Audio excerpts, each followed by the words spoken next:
কদম আর লাগে না, ইব্রাহিম নবীর আর পাবো না, এই বিরহে আমি কান্দি। তোমার বাইতুল্লাহকে আর দেখি না, এই বিরহে কান্দি তোমার বাইতুল্লাহর জন্য আর তোমার খলিলের জন্য। আমি নিবেদিত প্রাণ ছিলাম। সুবহানাল্লাহ। এভাবে আমার উপরে দাঁড়াইয়া বাইতুল্লাহ বানাইলো, আর তো আমাকে ব্যবহার করা হচ্ছে না। বাইতুল্লাহর কোন অংশে কেন আমাকে লাগানো হলো না, এই বিরহে আমি কান্দি। আমার আল্লাহ পাক ডাক দিয়া কয়, এরে পাথর আর কাঁদিস না, আমি তোরে দামি বানাইয়া দিলাম, এই বাইতুল্লাহর পাশে তোরে রেখে দিলাম। হাজী রে, হজ করতে গিয়া আল্লাহর ঘর তাওয়াফ করতে গেলে হাজারে আসওয়াদ থেকে অল্প কয়েকটা কদম দেওয়ার পরে একটা পাথর একটা হারিকেনের মতন গ্লাসের ভিতরে রাখা আছে। যেই পাথরটার মধ্যে ইব্রাহিম নবীর পায়ের দাগ রয়েছে, প্রায় 4 ইঞ্চির মতো ডেবে রয়েছে পায়ের দাগটা। জোরে কও না সুবহান। এই পাথরের উপরে দাঁড়াইয়া ইব্রাহিম নবী আল্লাহর ঘর বাইতুল্লাহ বানাইলো।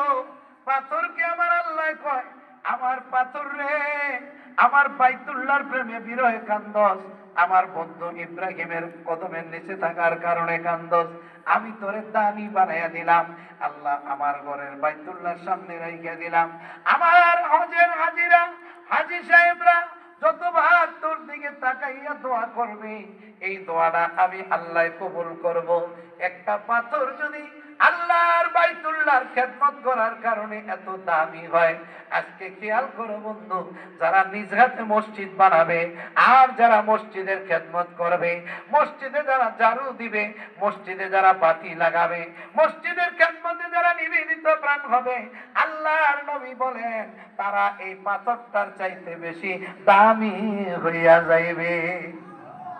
লাভ হইব না লস হইব? এই জন্য আমরা মসজিদের খেদমত চাই কি চাই না? বন্ধুরা আমার, মনে পড়ে গেল এই মসজিদ আমাদের বাংলার জমিনে আনাচে কানাচে মসজিদে, প্রত্যেকের বাড়ি বাড়িতে মসজিদ রয়েছে, পাড়ায় পাড়ায় মসজিদ রয়েছে। এভাবে অনেক মসজিদ তামাম পৃথিবীতে ছিটায়া ছড়ায়া রয়েছে। এই মসজিদগুলি কত দামি! আল্লাহর রাসূল বলেন, আল মসজিদ বাইতুল্লাহ, মসজিদ হলো আমার ঘর, ওই বাইতুল্লাহরই অংশ হলো মসজিদ। যদি কি বলা যাবে সুবহানাল্লাহ?